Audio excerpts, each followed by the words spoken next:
moi, je partirai de ce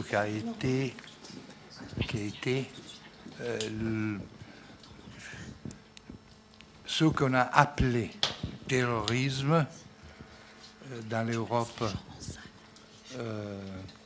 des années 70. En insistant peut-être sur une modification de la définition même. C'est-à-dire, je pense que c'est qui a été appelé terrorisme, ce qui a été un extrémisme. Quelle est la différence entre terrorisme et extrémisme? L'extrémisme est une espèce d'extrémisation, justement, de la lutte des classes.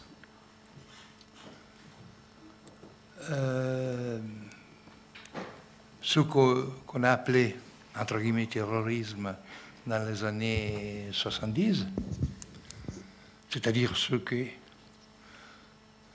la Rote Armee Fraction ou les Brigades Rouges en Italie ont, et pas seulement ça,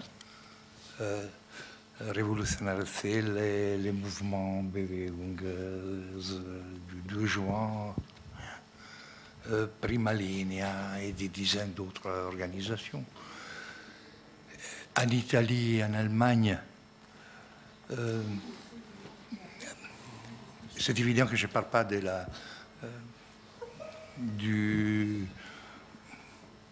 la lutte armée telle qu'elle a été faite dans les Pays Basques ou en Irlande. Mais en Europe, après 1968, je ne sais pas si on peut appeler terrorisme, en effet, ce qui se passait. C'était fondamentalement un extrémisme prolétaire. En Italie, sûrement quelque chose de profondément lié aux luttes de la classe ouvrière. C'était de la grève, du piquet de grève, des actions qui ont été conduites à l'intérieur des usines, qui sont sortis les cadres, les gens qui ont fait les actions des Brigades Rouges. Dans leur majorité, ce n'étaient pas des idéologues ni des militantes qui arrivaient des universités, mais c'était des ouvriers.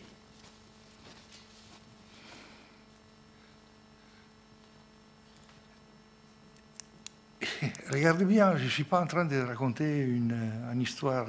C'était une tragédie. Hein. C'est-à-dire que le rapport de classe était cassé. Le rapport de classe, normalement, est conclu dans des accords syndicaux, politiques. Là, dans les années 70, ce rapport-là est explosé.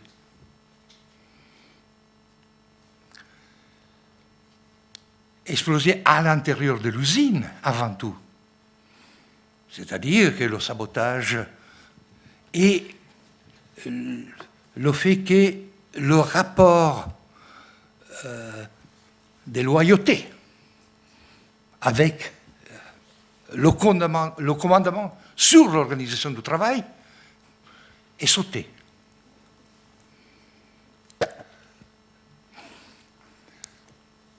Le rapport aux machines, c'est-à-dire au capital fixe, a été considéré comme quelque chose qu'il fallait le faire sauter, le faire... Et tout ça, sur ça, il y a eu beaucoup de causes, non? Qui sont des causes sociologiques, non? Les grandes migrations internes, c'est-à-dire le fait que... dans un temps très bref, la classe ouvrière est changée. Moi, je me souviens, Turin, c'est-à-dire la ville typique, centrale de la lutte de classe en Italie, entre les années 50 et les années 70, est doublée, comme simplement d'un point de vue démographique. Et tout ça avec des conflits énormes, des conflits qui ne sont pas comparables aux grands conflits raciaux d'aujourd'hui, mais avec des dimensions qui étaient quand même extrêmement fortes, d'exclusion.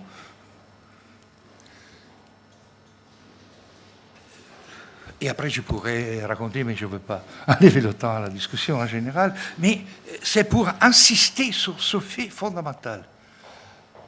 Terrorisme, extrémisme.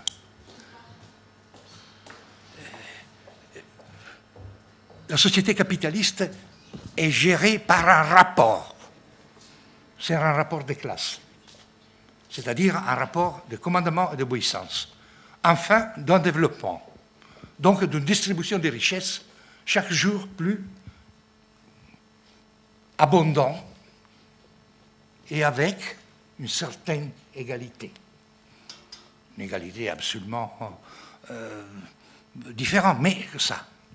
Là est sauté ce rapport en Italie dans les années 70.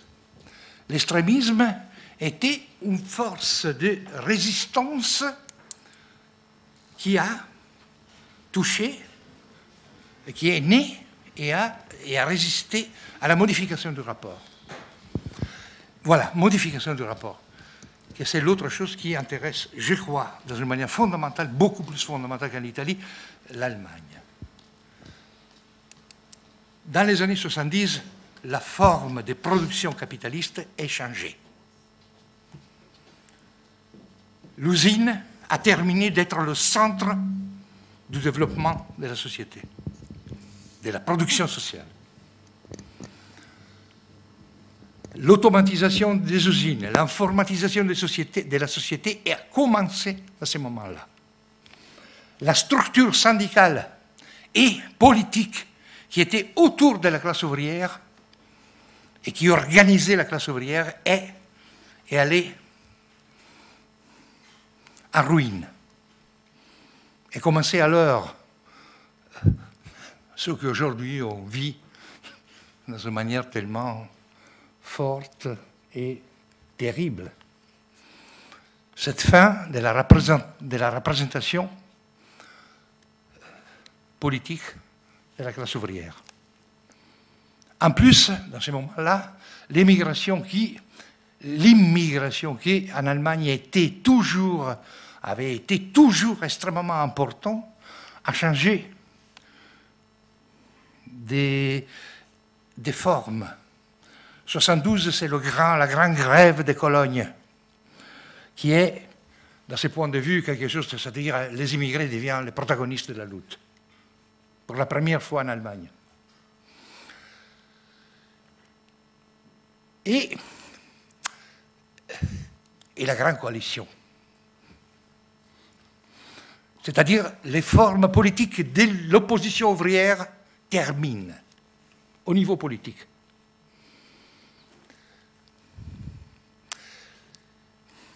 Regardez bien, quand on dit ça, on dit une chose ou une autre, une chose absolument plus profonde selon moi. Parce que la représentation, c'est une forme comme une autre, hein, c'est pas un fétiche. La représentation peut vivre dans des formes différentes. Mais ça, c'est le moment dans lequel l'organisation des gauches, c'est-à-dire l'organisation politique de la classe ouvrière, du prolétariat, des pauvres, des exclus, ne comprend pas la transformation sociale. L'extrémisme de la classe ouvrière révoltée correspond à cet défaut de représentation politique, qui est fondamental. extrême et irréversible.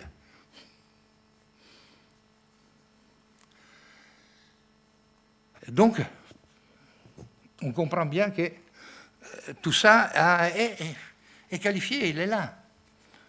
N'a rien à faire avec le terrorisme, entre guillemets. Si on a connu du terrorisme alors, en particulier en Italie, c'était le terrorisme d'État. En Italie, à partir de 69, 12 décembre, quelqu'un qui n'a jamais été identifié a mis des bombes dans la banque de l'agriculture de Milan.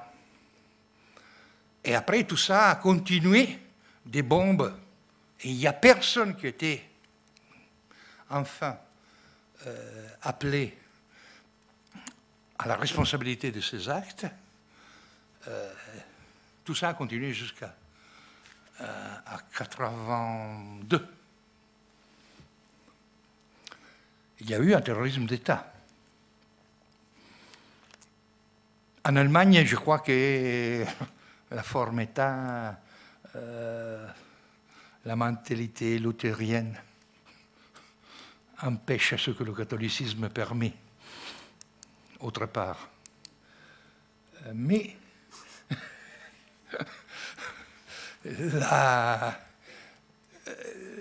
c'était évident qu'en Italie, par exemple, tout ça était extrêmement fort. Alors, on doit dire qu'en Italie, par exemple, il y a eu un extrémisme qui était nourri par un terrorisme d'État. En Allemagne, il y a eu, selon moi, un extrémisme qui était nourri par l'anticipation sociale, historique, la force du capital allemand, et pour la continuité d'une histoire qui n'a pas eu de césure réelle.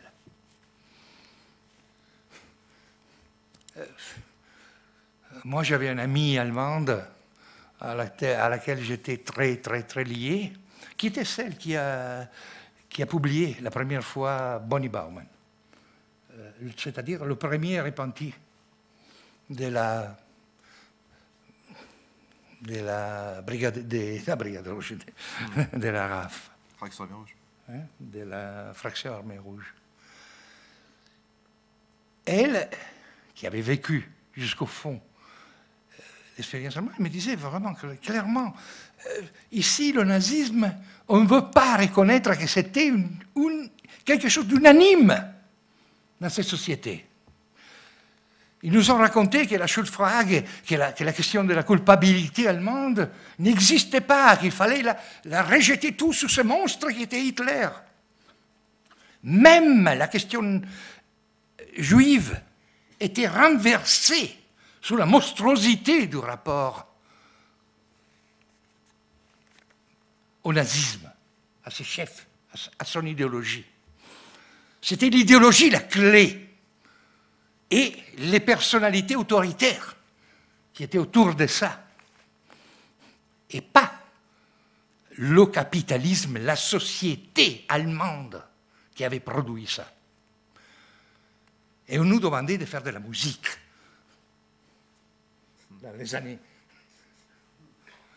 C'était ça la politique de la réforme universitaire et des écoles, des lycées, était faire du violon.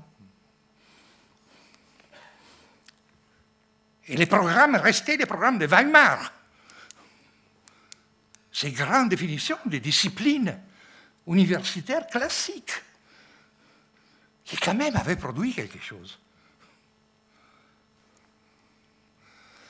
Donc,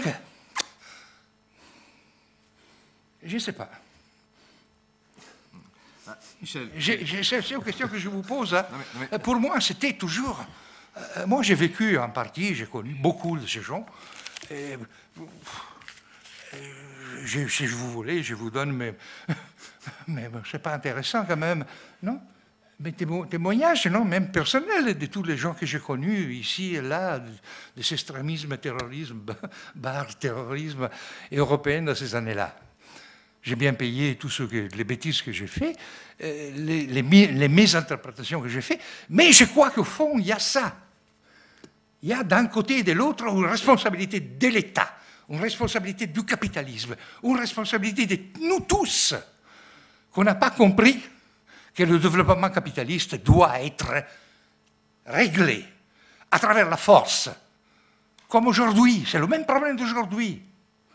Parce qu'aujourd'hui, la solution de cette crise, on est en train de dire on ne veut pas payer cette crise. Mais, chers amis, demain, on aura à nouveau les Brigades Rouges et la RAF dans cette situation.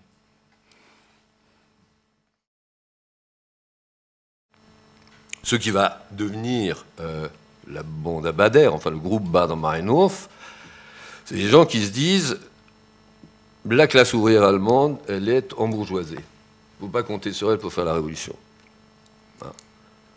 Donc c'est la petite bourgeoisie intellectuelle, pour appeler les choses comme ça, c'est la petite bourgeoisie intellectuelle qui regagne les universités, mais dont une partie importante considère que non, on ne peut pas en rester là, et de toute façon... j'allais dire, l'air est à la révolution. L'air est à la révolution où? Ben, dans le tiers-monde. Toutes ces formes radicales, donc, estiment que si la classe ouvrière s'est embourgeoisée, il n'y a que les forces du tiers-monde qui peuvent encore être actives dans les métropoles impérialistes, donc en l'occurrence en Allemagne, et que le mouvement du 2 juin, la bande à Bader, enfin, etc., enfin, la RAF, la Rote Armee Fraktion, était l'avant-garde des mouvements anti-impérialistes dans le monde.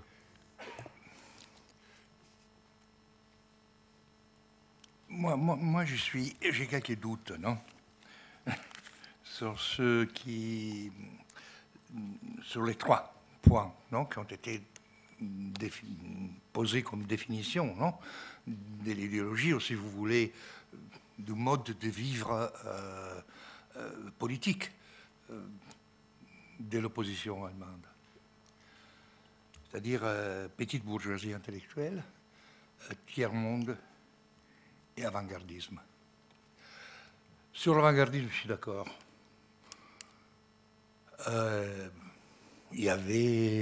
C'est un avant-gardisme assez hybride en réalité, parce que c'est un avant-gardisme léniniste, pas stalinien, léniniste, non? Mais justement, comme l'avant-gardisme léniniste, c'est pas quelque chose de purement politique, il implique une théorie Ils sont des agents de la transition. Ils sont des gens qui vivent dans la classe ouvrière. Ce sont des mots peut-être qui n'ont pas de sens, mais ce sont des choses qui font la vie. Le militantisme, c'est comme dire que, je ne sais pas, des prêtres qui sont saints, ils sont seulement des imbéciles. Non, c'est pas vrai. Ils transforment la société autour d'eux. Et ça, c'était aussi pour ces militants avant-gardistes du type léniniste. Mais les choses sur lesquelles je ne suis pas d'accord, en réalité, ce sont les 2 autres. C'est-à-dire, je pense qu'ils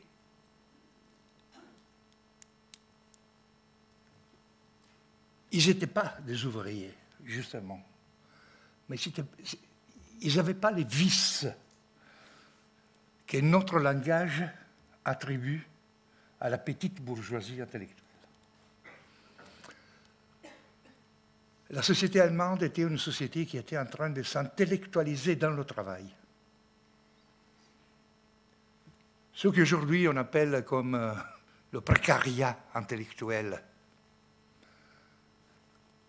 la nouvelle forme cognitive de la transformation, de la production sociale, était alors in nuce, c'est-à-dire dans la semence, Oui, un germe. voilà, dans l'origine. Moi, j'ai un texte qui est formidable, non, qui est le texte de Hans-Jürgen Krahl, qui est un des chefs de l'SDF, non, de la jeunesse social-démocrate, et qui meurt, qui est un élève d'Adorno avec Habermas, et lui, il est à la gauche, Habermas, il devient tout de suite l'homme de droite.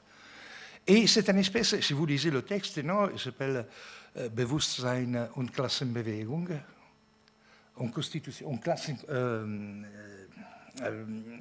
conscience et constitution des classes. Et si vous lisez ce texte, vous vous trouvez dans une... C'est étrange, non? Comme déjà l'Europe était là. C'était Merleau-Ponty.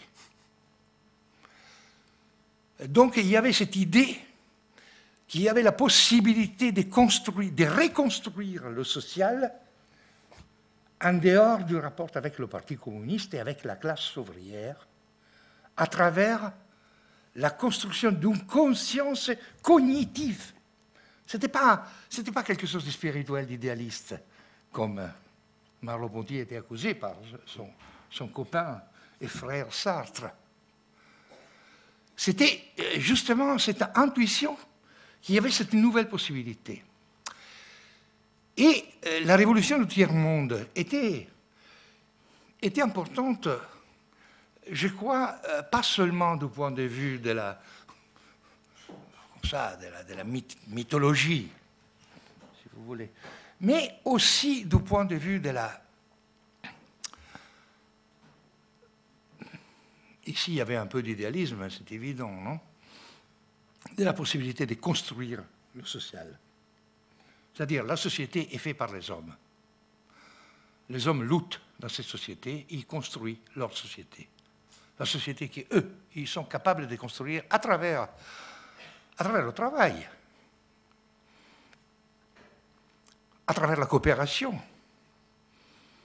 à travers la récupération de la pauvreté et la transformation de la pauvreté, à travers le comment qu'on est capable de construire. Et tout ça, on le trouve là-bas. Nous, on est en réalité liés à une espèce de, comme on dit, caractérisation débile de ces gens-là. Moi, j'ai connu, par exemple, très bien Gian Giacomo Feltrinelli, qui était un homme qui a joué un rôle absolument fondamental dans le rapport entre la révolution au tiers-monde et la révolution en Allemagne. Celui qui était tué qui avait tué Che Guevara a été tué avec une arme qui appartenait à Gian Giacomo Feltrinelli en Allemagne. C'est-à-dire que le rapport était vraiment un rapport. Ce n'était pas la vengeance, hein. C'était justice, dans ce cas. Et donc, il faut bien comprendre ça. Comment on fait à dire... Vous appellerez aujourd'hui petite bourgeoisie intellectuelle les gens qui sont dans le rapport de précarisation d'un travail intellectuel qui est devenu, et cognitif, qui est devenu fondamental dans la reproduction de la société, même de la société capitaliste.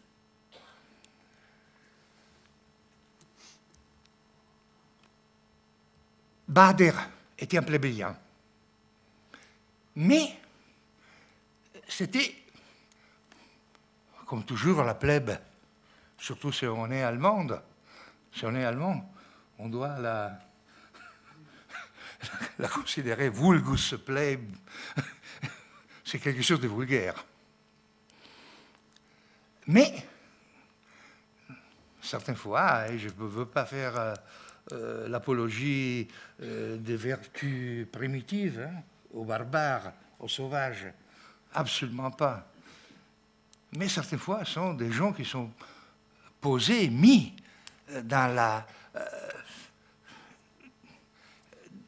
les points les plus délicats du développement social. Et leur crise peut devenir caractéristique, typique. Prenez-la comment un. Toi, il fait le Body Bauman et tout ça. J'ai lu le texte quand même, jusqu'au fond. Et ils étaient des gens qui avaient une capacité de représentation absolument formidable. Des représentations de cette révolte prolétaire, dirais-je, qui est dans l'histoire allemande. Anabaptiste. La révolution des paysans. Le premier Goethe. Goethe, non? Goethe. Oui, Je ne voudrais pas faire la défense non, des Brigades Rouges ou de la RAF. Pour moi, ont été des ennemis. Hein. Je vous le dis clairement. C'était une lutte contre, justement, cette concession militaire, avant-gardiste de la lutte des classes. Et personnellement, j'ai lutté contre cette position, mais je ne voudrais pas enlever non, à l'aventure des Brigades Rouges et de la... Ce ne sont pas des choses qu'on peut répéter, non? Donc il n'y a pas d'apologie. Comme crime. Il n'y a pas d'apologie, mais je voudrais comprendre mieux ce que ça a été, ça. Parce que justement, je suis complètement d'accord avec vous quand vous dites que ils étaient détachés, enfin, non? C'était en réalité. Mais il faut bien comprendre, parce que la réalité n'est pas compacte, elle n'est pas là. Elle n'est pas bloquée, non? La réalité a des différents niveaux. Et surtout, elle est dynamique. Quand vous dites, par exemple, ils avaient un rapport à la communication extrêmement... Bon, c'est un élément de modernité extrêmement fort. Je ne veux pas faire l'exemple de Berlusconi, non, qui est un véritable terroriste, en utilisant la communication comme elle l'utilise, non? Mais c'était évident, non, que, par exemple, l'exploit exemplaire, on ne peut pas le réduire aujourd'hui. Et déjà, je pense, au moment de la RAF des Brigades Rouges, simplement au geste anarchiste. C'était normalement des choses, par exemple, la campagne contre les journalistes en Allemagne et en Italie, a été quelque chose qui identifiait un véritable problème, c'est-à-dire la naissance d'une quatrième force institutionnelle, après l'administration, le gouvernement et le Parlement et la représentation, il y avait l'opinion publique organisée, qui est encore, non, au-delà des expériences qui ont été faites par décret des autorités, c'est devenu quelque chose de central, non, dans notre vie. Et qui est quelque chose qui n'a rien à faire avec la démocratie, non? C'était évident que, par exemple, c'était un point que ce mouvement a posé au centre de sa polémique contre l'État. Et ils n'avaient pas un programme, c'est vrai. Mais ils ne le voulaient pas. Hein. Et d'autre part, qui a un programme dans un mouvement révolutionnaire? Personne, jamais eu un programme. Le programme naît dans le mouvement. On ne peut pas reprocher à aux gens de 68 d'avoir pas eu un programme. Le programme, c'était celui de renverser, peut-être dans une manière trop dialectique, sur ça je suis complètement d'accord avec vous, c'est-à-dire, ils voyaient cette société qui était en train de se transformer, avec des nouveaux pouvoirs, avec des nouvelles formes du travail, avec tout cet américanisme qui n'était pas un vice. C'était la forme, c'était l'avenir de notre société. Et ils étaient contraires à ça, justement, parce que c'était aussi l'avenir de l'exploitation. Ils avaient compris le fait que de l'usine à la société, l'exploitation s'élargissait, non? C'était plus que le mur de l'usine était tombé et que l'exploitation était sociale. L'américanisme, ça signifie ça. Hein? Donc, blanquiste, si, c'est vrai. Il y avait cet aspect blanquiste insurrectionnel. Mais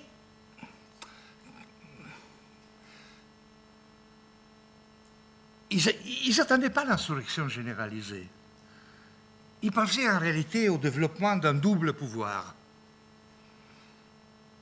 continu. Ils pensaient que cette société, la société capitaliste, était en crise et que les guerres et la formation, le dépassement du niveau national et tout ça, c'est toutes les choses qu'ils avaient dans la tête, non?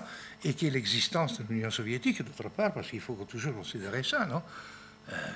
Ils n'étaient pas des gens qui étaient particulièrement stalinistes ou liés à l'Union soviétique, même si en Allemagne, la chose est complètement différente de l'Italie, non? En Allemagne, ils ont joué, justement, à l'aide, quand même, non? De l'Allemagne de l'Est et peut-être des infiltrations. Peut-être, oui, absolument. Bon, mais une fois qu'on a dit ça, on doit aussi dire qu'ils vivaient dans un monde dans lequel l'affaiblissement de l'organisation capitaliste de la société, la dénonciation de la police, la dénonciation de l'exploitation en général, avait un effet qui était un effet politique en général. En Italie, il y avait un parti communiste quand même qui arrivait à 30%. En Allemagne, il y avait la moitié de l'Allemagne qui était, dans une manière ou dans l'autre, qui était socialiste. Il faut se mettre dans ces situations. Hein. C'est quelque chose d'extrêmement difficile à entrer dans la tête. Je ne sais pas, les gens de la Baader-Meinhof étaient sûrement plus sensibles au 53 de Berlin et à la révolte des ouvriers berlinois qu'au gouvernement de la CE2. Mais le rapport de force était celui-là. La politique, c'est pas... Et ces gens faisaient de la politique. Ce n'était pas seulement de Bonnie and Clyde. Ils étaient des gens qui jouaient sur une société qui... Alors, autre problème qui je crois, c'est le véritable problème. Si la révolution de 68 gagnait, qu'est-ce qui se serait passé? Qu'est-ce qui serait passé? Dans quelle façon le monde socialiste serait tombé?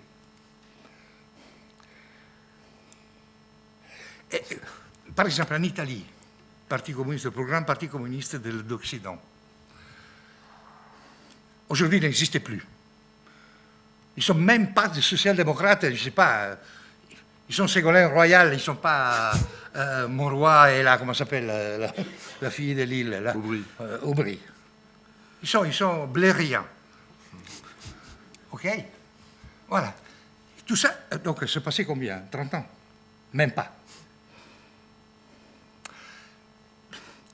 C'est-à-dire que ces gens-là ont lutté contre 68 jusqu'au fond. Ils ont vu en 68 la ruine du socialisme.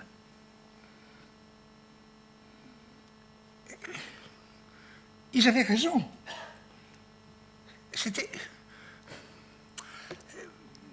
Et alors, comment on fait à dire simplement que ces gens qui ont lutté, qui ont perdu la vie, qui ont fait des désastres aussi, ils ne sont pas caricaturales.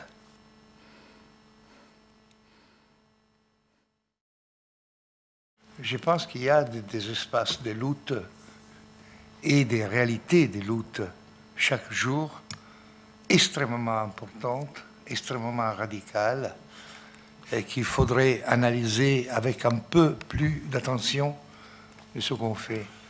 Et qui penser la guantanamisation généralisée, c'est quelque chose qui risque de devenir opportuniste. Et tout ça, je ne pense pas qu'il faut être radicaux et révolutionnaire aujourd'hui doit passer pour voir du fait de voir partout. Il y a des formes de vie qui sont en train de changer, mais qui sont encore libres, radicalement libres. Et il y a aussi l'affaire Tarnac, un coup de folie, parce qu'on ne peut pas l'appeler autrement, non?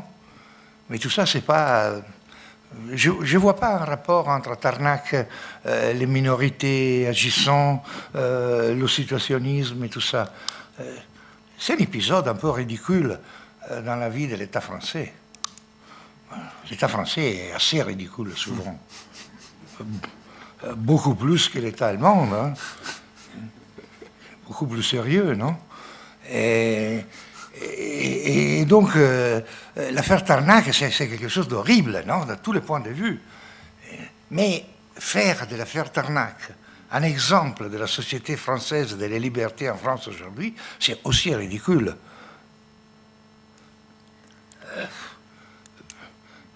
Je pense, mais en général,